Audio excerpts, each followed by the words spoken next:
భరించలేని స్థాయిలో ఈ జనరేషన్ ఉందా అన్నటువంటి అనిపిస్తుంది నిజానికి. సరే, ఈ నవవధువు విషయంలో ఏం జరిగిందో మనకు కూడా పూర్తిగా తెలియదు వాస్తవానికి. అంటే 3 నెలల కాలంలో ఏం జరిగింది? భర్త ఏమన్నా తీవ్రంగా ఇబ్బందులు పెట్టేవాడా, లేకపోతే కొట్టేవాడా, టార్చర్ చేసేవాడా, ఆమె బలవన్మరణానికి పాల్పడాల్సినంత స్థాయిలో భర్త అట్లా ప్రేరేపించడం మీన్స్ ఆ రకంగా అంత పరిస్థితులు తీసుకొచ్చాడా? సో పోలీసులు ఏమంటున్నారు ఒకసారి చూద్దాం. ఈరోజు మార్నింగ్ మాకు కంప్లైంట్ వచ్చిందండి. ఎర్లీ మార్నింగ్ అవర్స్లో మాకు చంద్రకిరణ్ అని ఒక అతను కంప్లైంట్ చేశారు. ఏమంటే వాళ్ళ సిస్టర్ చందన జ్యోతి అని చెప్పేసి వాళ్ళ ఈ సంవత్సరం ఆగస్టులో మ్యారేజ్ అయింది తనకి. వాళ్ళ బావగారి పేరు వచ్చేసి యశ్వంత్. ఇద్దరు కూడా మూసాపేటలో అంజయ్ నగర్లో ఉంటున్నారు. ఉండేటతను సడన్గా రాత్రి ఇద్దరి మధ్య డిస్ప్యూట్ అవడం వల్ల తను సూసైడ్ చేసుకుందని ఈ కంప్లైంట్ చంద్రకిరణ్ తెలిస్తే మాకు వచ్చి కంప్లైంట్ ఇచ్చారు. వీళ్ళు ఎంక్వైరీ చేస్తే వీళ్ళిద్దరే ఇంట్లో ఉంటున్నారు మూసాపేటలో. 2 డబుల్ బెడ్రూమ్ హౌస్ అండి అది. అందులో అతను ఆ అమ్మాయి పక్క బెడ్రూమ్లోకి వెళ్ళి సూసైడ్ చేసుకుందంట. అతను అరౌండ్ 2:33 ఆ టైంలో 100 కాల్ చేస్తే అది 108కి వెళ్ళి 108 వాళ్ళు వచ్చేసి ఆ డోర్ బ్రేక్ చేసి ఆ అమ్మాయిని దించడం జరిగింది. అప్పటికే ఆ అమ్మాయి సూసైడ్ అయిపోయింది. ఎందుకు చనిపోయింది అనేది ఇప్పుడు పేరెంట్స్ గురించి కంప్లైంట్ చేశారు. దాన్ని ఎంక్వైరీ చేస్తున్నాము. బాడీని పోస్ట్ మార్టం మొత్తం గాంధీ హాస్పిటల్ పంపించినాము. పోస్ట్ మార్టం అయిపోయినాక వచ్చే ఎంక్వైరీని బట్టి తదుపరి చర్యలు తీసుకుంటాం.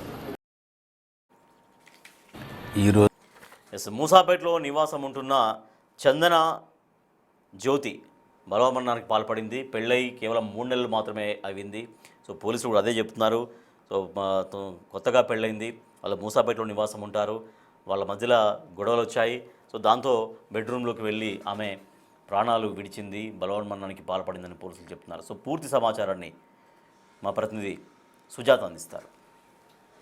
కూకట్పల్లి పోలీస్ స్టేషన్ పరిధిలో నవవధువు చందన జ్యోతి ఆత్మహత్య చేసుకున్నటువంటి ఘటన కుటుంబ సభ్యులందరినీ కలిచివేస్తుంది. తల్లి కన్నీటి పర్వం అవుతుంది. ఎందుకంటే ఎంతో అల్లారు ముద్దుగా పెంచుకున్నాను పాపని, కానీ ఈరోజు నా పాప ఇంత పిరికిది కాదు అనని ఆ తల్లి గుండెలు అలిసేలా ఏడుస్తుంటే ప్రతి ఒక్కరిని కూడా అసలుకి ఆ బాధ తట్టుకోలేకపోతుంది. ఎప్పుడు మాట్లాడిందమ్మా జ్యోతి? నైట్ 8కి మాట్లాడింది. ఏం మాట్లాడింది? మామూలుగానే మాట్లాడింది. అంటే నిజంగా ఎప్పుడైనా చెప్తుందా చందన జ్యోతి మీతో, అమ్మ నాకు ఇబ్బందిగా ఉంది తనతో అని? ఇబ్బంది అంటే ఏమో మాట్లాడి సరిగాను ఎక్కడికి తీసుకెళ్ళాడు బయటికి అని చెప్పేది. నిన్న ఏం మాట్లాడింది పాప నీతో? నిన్న ఆఫీస్కి వెళ్ళి అది తమ్మేసి రావాలని చెప్పింది. ఏం చెప్పిందమ్మా? ఆఫీస్కి వెళ్ళి రావాలి అని చెప్పింది. నైట్ తమ్మేసి రావాలని చెప్పింది. మా వర్క్ ఫ్రమ్ హోమ్ చేసుకుంటా అంటది పాప. ఎన్ని నెలలు అవుతుందమ్మా పెళ్ళి? 4 months. 4 monthsలో వాళ్ళిద్దరూ హ్యాపీగా ఉన్న మూమెంట్స్ ఒక్కటి కూడా షేర్ చేయలేదండి? మాట్లాడారా? మీ అల్లుడితో మాట్లాడారా అసలు ఏం జరిగింది అని? మాట్లాడలేదు. పోలీస్ స్టేషన్కి వెళ్ళారా మీరు? వెళ్ళాను. ఏం చెప్తున్నాడు అతను? నేను అతనితో అసలు మాట్లాడలేదు, అతను చూడలేదు అసలు.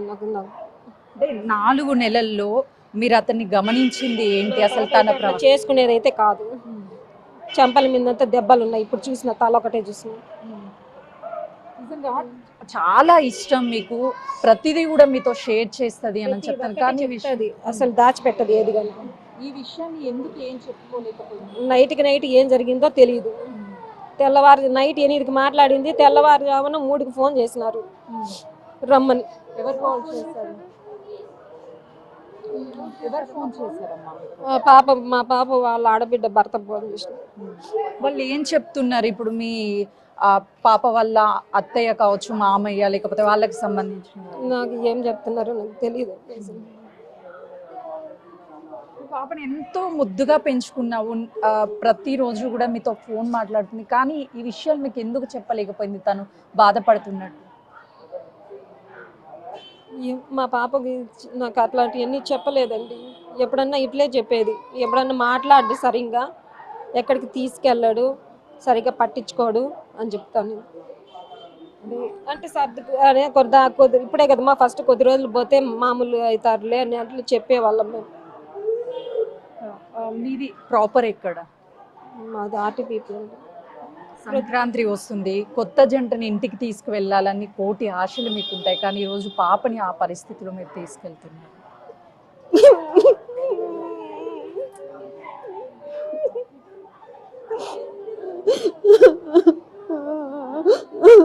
చాలా సెన్సిటివ్ అమ్మ చాలా పద్ధతిగా కూడా ఉండేది. అసలు వాళ్ళ పెళ్లి చూసి ఎంతమంది అక్కడ ఊర్లో అంతా చాలా అదృష్టవంతురాలు అనుకున్నారు. ఈ అదృష్టం ఇంత తొందరగా ఉంటుందని ఎవరు గుర్తించలేదు. అందరింట్లో పిల్లలాగే ఉండింది, అందరు వాళ్ళ పిల్లలాగే అనుకున్నారు. మా పాప అట్లా చేసుకునే పిరికిదైతే కాదు, అయితే కాదు, ఏదో జరిగింది అది తెలుస్తుంది, కళ్ళతో చూస్తేనే తెలుస్తుంది. పోస్ట్ మార్టం అవసరం లే, తెలిసిపోతాను. పెళ్ళయి ఇంత గ్రాండ్గా పెళ్ళిని చేశారు, ఎంతో సంతోషంగా ఉంటుంది అనుకున్నారు, కానీ ఈ సిచ్యువేషన్లో మీ పాపను చూశారు. ఎట్లుండేదండి తల్లికి, ఉండేది 2 పిల్లలు వాళ్ళు, పాప బాబు, కంటిన్యూగా ఇంట్లోనే ఉంది.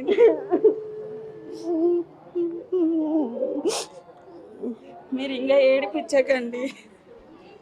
మీరు న్యాయం ఏం కోరుకుంటున్నారమ్మా? ఏ తల్లికైనా న్యాయం జరగాలనే కదా కోరుకుంటా. ఇంత తొందరలో 4 నెలల్లో భరించలేను పెళ్ళెందుకు చేసుకోవాలి అలాంటి వాళ్ళు? ఇంకొకరి జీవితాన్ని డిసైడ్ చేసేకి ఎవరు ఇచ్చినారు వాళ్ళకి హక్కు? అంత చేతగానప్పుడు వదిలేయాలి కదా. ఎంత అంగరంగ వైభవంగా పెళ్లి చేస్తున్నారు, దేనికి చేస్తారు? కని పెంచి 4 నెలలు ఆ పిల్ల శవం చూడడానికి చేస్తారా? ఇది కరెక్ట్ కాదండి. అబ్బాయి తరపు వాళ్ళ ఫ్యామిలీ ఏమన్నా చెప్తున్నారా సమాధానం? అంటే మీరు బిడ్డను పోగొట్టుకున్న బాధలో ఉన్నారు, మీకు ధైర్యం చెప్పే ప్రయత్నం. మాట్లాడొద్దండి అంటున్నారు. ఇంకా అన్యాయంగా మాట్లాడొద్దండి అంటే బిడ్డని కళ్ళతో చూసిన ఏ మనిషికైనా తెలుస్తుంది ఏం జరిగింది అక్కడ అనేది. ఇంకా వాళ్ళు అన్యాయంగా ఇప్పుడు ఒకటే, భర్త ఫోన్ చేయాలి, ఆడబిడ్డ భర్త ఎందుకు ఫోన్ చేస్తాడు? ఎక్కడున్నారు వాళ్ళు? ఎక్కడి నుంచి వచ్చినారు వాళ్ళు? ఎట్లా ఫోన్ చేసినారు?